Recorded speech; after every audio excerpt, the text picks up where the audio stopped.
नमस्कार। आज से 2 महीने पहले भी मैंने एक वीडियो दिया था और इसमें बहुत क्लियर बताया था कि एनडीए और नीतीश कुमार जी की जीत होगी और नीतीश कुमार जी फिर से मुख्यमंत्री बनेंगे।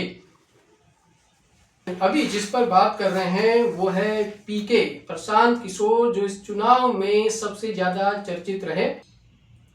प्रशांत किशोर, वो प्रशांत किशोर 2014 में एनडीए बीजेपी को सेंटर में लाए, वो प्रशांत किशोर जो कैप्टन अमरिंदर सिंह को पंजाब में मुख्यमंत्री बनाया, वो प्रशांत किशोर जिन्होंने केजरीवाल को मुख्यमंत्री बनाया, वो प्रशांत किशोर जिन्होंने बंगाल में ममता बनर्जी को मुख्यमंत्री बनाया, वो प्रशांत किशोर जिन्होंने वाईएसआर को मुख्यमंत्री बनाया। जब प्रशांत किशोर खुद की पार्टी बनाते हैं, ग्राउंड पर उतरते हैं तो जीरो पर सिमट जाते हैं।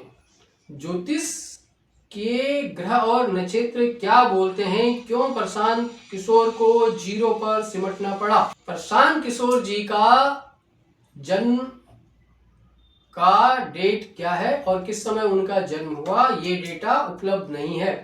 लेकिन प्रशांत किशोर जी ने जिस समय इस पार्टी को बनाया, पार्टी फॉर्म की, उस पार्टी के जन्म की जो कुंडली बनती है उसके आधार पर ये विश्लेषण कर रहे हैं।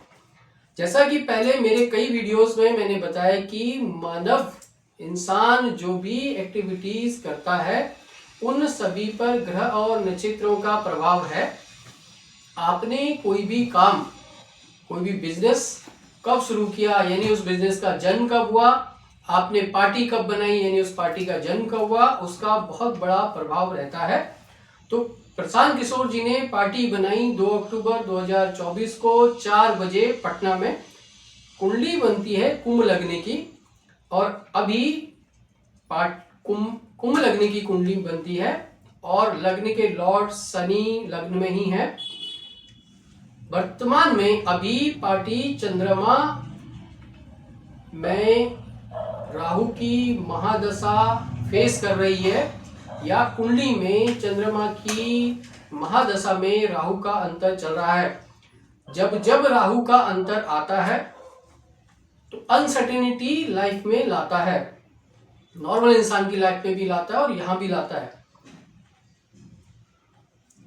और जिस लॉर्ड की महादशा चल रही है वो लॉर्ड यानी चंद्रमा चले जाते हैं 8th हाउस में। 8th हाउस में बुध हैं, 8th हाउस में सूर्य हैं और 8th हाउस में केतु भी हैं। और हमने देखा कि इस कैंपेनिंग के दौरान प्रशांत किशोर जी के पार्टी के एक वर्कर की गोली मारकर हत्या कर दी जाती है और ये 8th हाउस का प्रभाव यहां पर दिखता है।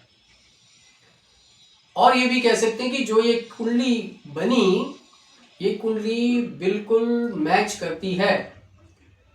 यही कारण था कि प्रशांत किशोर, जिसको इतना अप्रिसिएशन मिला लेकिन सपोर्ट नहीं मिला, करोड़ों का खर्चा, बिहार की पदयात्रा, 3 सालों का संघर्ष, हजारों इंटरव्यूज, लाखों व्यूज, लेकिन सपोर्ट जीरो, पार्टी जीरो पर सिमट गई।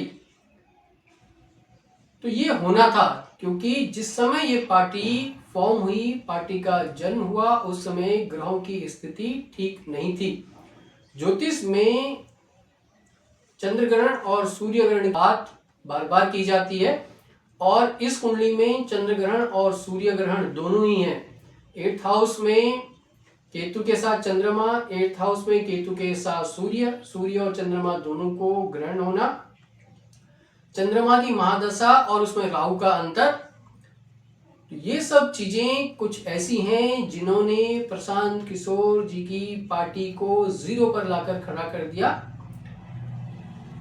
फ्यूचर में भी अगर प्रशांत किशोर जी इसी पार्टी को लेकर चलते हैं तो जीत पाना बहुत कठिन दिखता है। ये पार्टी का फिर से पार्टी को रीफॉर्म करें, कुछ ग्रह और नक्षत्रों की सही ग्रहों और नक्षत्रों के सही समय को देखकर, तो फिर से ये बिहार में एक कुछ कर पाएंगे। नहीं तो ये कुंडली राजनीति में सफलता दिलाने वाली पार्टी तो नहीं दिखती है।